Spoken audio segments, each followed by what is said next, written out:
खबर समस्तीपुर से है, जहां पर उजियारपुर विधानसभा क्षेत्र से एनडीए समर्थित राष्ट्रीय लोक मोर्चा के प्रत्याशी प्रशांत कुमार पंकज ने अपने आवास पर प्रेस वार्ता कर कहा कि बिहार की जनता ने एक बार फिर से विकास पुरुष नीतीश कुमार एवं यशस्वी प्रधानमंत्री नरेंद्र मोदी पर विश्वास जताते हुए अपार बहुमत के साथ फिर से एनडीए की सरकार पर मुहर लगा दी है। उन्होंने कहा कि विपक्ष की सारी कोशिशें नाकामयाब हुई और बिहार की जनता ने उन्हें सिरे से नकार दिया। वहीं उजियारपुर विधानसभा से अपनी हार स्वीकार करते हुए उन्होंने कहा कि एक विशाल जनमत मिलने के बावजूद भी उनकी हार हुई है, लेकिन वो इससे हताश नहीं है। प्रशांत पंकज ने उनके पक्ष में मतदान करने वाली जनता का आभार प्रकट किया और कहा कि जिन्होंने उन्हें मत नहीं दिया है वह भी उनका आभार प्रकट करते हैं और उन्होंने कहा कि पराजित होकर भी उजियारपुर के विकास के लिए सतत प्रयास करते रहेंगे।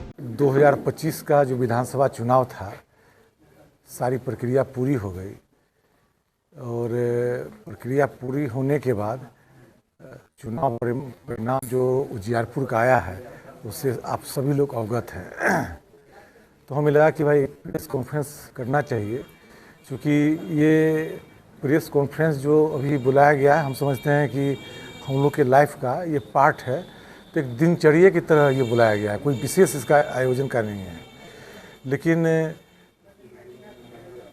जो बुलाया गया है एक विशेष, अगर हमसे जो मुद्दा अगर है तो मुद्दा भी इसको न बोलें।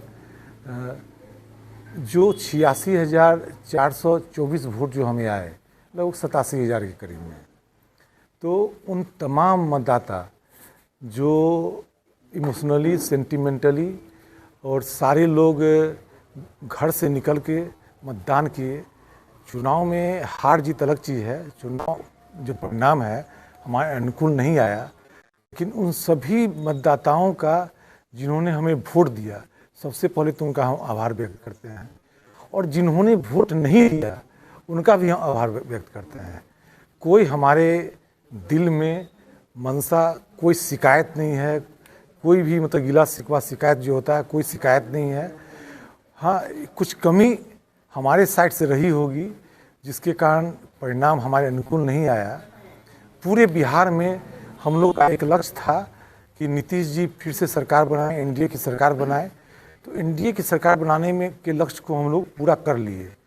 ये अलग बात है कि उजियारपुर में हम लोग सफल नहीं हो पाए, तो उसकी हम लोग समीक्षा करेंगे, जो आखिर कहाँ पे चूक हुई और कहाँ पे हमको वो अगर कमी पूरा करते तो शायद ये चूक नहीं हो पाती। तो वो कुछ दिनों में हम लोग उसकी समीक्षा भी करेंगे। लेकिन आप लोगों के माध्यम से हम तमाम मतदाताओं का आभार व्यक्त करना चाहते हैं जिन्होंने हमें मत दिया। मतलब मतदाता इसलिए हम करीब 87,000 जो मतदान हमें मत जो हमें मिला है, 87,000 का मतलब है अगर 4 का एवरेज रखते हैं तो करीब 22,000 परिवार जो है वो अपने घरों से निकल के हमको मत दिए। और जो सामने वाले जो जीते हैं उनको करीब 26 उनको वोट दिया। तो करीब 4,000 परिवार का डिफरेंस हमारे उनके बीच में रहा है। तो कुछ कमी थी हम लोग के साइड से, वो सारी कमी क्यों हुई वो सब समीक्षा करेंगे। तो विशेष रूप से जब समीक्षा होगी तो आप लोग को बुला के विशेष रूप से बताएंगे। अभी वर्तमान में सिर्फ एक ही चीज़ है कि आप सभी के माध्यम से हम सभी मतदाताओं का आभार व्यक्त करते हैं, जिन्होंने हमें वोट दिया उनका भी, जिन्होंने वोट नहीं दिया उनका भी हृदय से हम आभार व्यक्त करते हैं। और हम कोशिश करेंगे जिन्होंने वोट नहीं दिया तो कुछ कमियां हमें देखे होंगे तो उस कमी को हम दूर करें और कैसे उजियारपुर का विकास हो।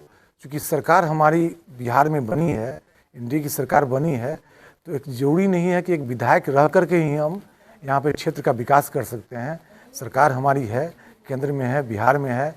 निश्चित रूप से एक जो है बिना विधायक के भी हम जो है यहाँ पे सरकार में अहम भूमिका निभाएंगे और क्षेत्र के विकास के लिए सतत काम करते रहेंगे। जिस प्रकार से बिहार में एनडीए की लहर चली, नीतीश जी की लहर चली, उसमें उजियारपुर का चूक होना कहीं कुछ रहा तो नहीं?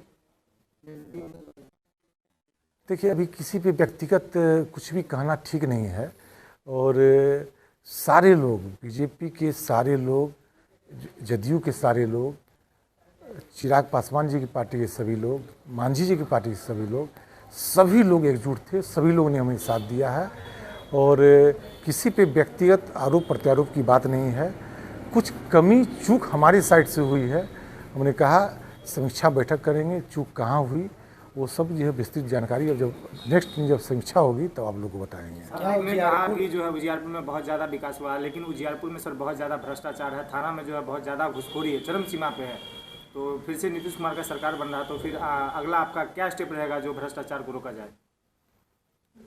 देखिए, यहाँ की जनता से हम इसी मुद्दा पे वोट मांग रहे थे कि आप जो है मौका दीजिए, इन सारी चीज़ों को देखेंगे। लेकिन चूँकि हमें जनता ने वो अधिकार नहीं दिया, लेकिन उसके बावजूद जो हमारी कोशिश और ताकत सरकार के पीछे लग करके काम करने के लिए होगा वो जरूर हम निश्चित रूप से करेंगे।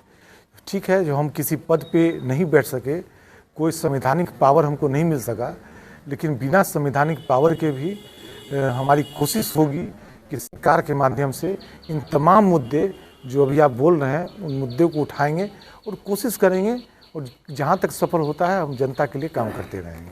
सर, बिहार में इतना बड़ा प्रचंड जीत अमित शाह जी भी नहीं कर पाए थे, क्या लगता है ये सही मैंडेट है या मैनिपुलेटिंग है या ईवीएम का धांधली है? अगर मैनिपुलेटिंग होता तो प्रशांत पंकज भी यहाँ से जीत गया रहता। तो विपक्ष के आरोप लगाने, जहाँ पे जीत गए वहाँ पे क्या आरोप लगाएंगे? तो ये इस बात में कोई दम नहीं है। देखिए, यहाँ पे अगर हम हारे, हम सहर्ष स्वीकार कर रहे हैं, ये हमारी हार हुई है। ये व्यक्तिगत राय भी, व्यक्तिगत हम हार भी मान सकते हैं। तो हार होता है। जनता अगर हमें हार दी है, कुछ न कुछ कमी थी, उसके कारण हमको हार दी है, तो इस चीज़ को स्वीकार करना पड़ेगा, और हम स्वीकार करते हैं। उजियारपुर में 4 साल प्रशांत पंकज जी, अब जो 5 साल है उस 5 साल में जनता के बीच जाएंगे, मेहनत करेंगे। निश्चित रूप से हमने कहा हमारी सरकार बनी है और हम महत्वपूर्ण भागीदार हम यहाँ पे उजियारपुर के विकास में निभाएंगे। अब यहाँ पे स्थानीय विधायक कितना करते हैं नहीं करते हैं वो तो उनका संवैधानिक पद पे हैं, वो उनको जनता पावर भी दी है, वो करेंगे। लेकिन उसके अलावा भी जो कुछ भी काम एक बिना पद पे रहे हुए सरकार के माध्यम से जितना हम कराने की कोशिश करेंगे, निश्चित रूप से करेंगे। सर, उजियारपुर का इतिहास देखा जा रहा है कि यहाँ आरपीडी का गठरा है, इसको तोड़ पाना क्या 2030 में फिर बहुत बड़ी टफ होगी या फिर कोई नया तरीका अपनाया जाए? अभी तो हमारी हार हुई है, अभी लंबा सफ़र है, अभी थोड़ा सा काम करने दीजिए। ये सारे मुद्दे जो यहाँ के हैं, स्थानीय मुद्दे, जो समस्याएं हैं, उन सब का हम देखेंगे जनता के लिए क्या कर सकते हैं।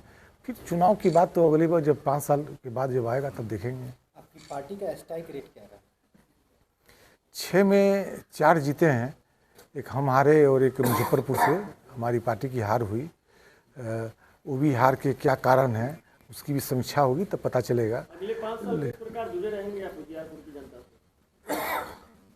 मैंने तो पहले भी जवाब दिया है कि लगातार हम सरकार से मिल करके यहाँ विकास के लिए काम करते रहेंगे। समस्तीपुर से प्रणव कुमार की रिपोर्ट, TV1 इंडिया न्यूज।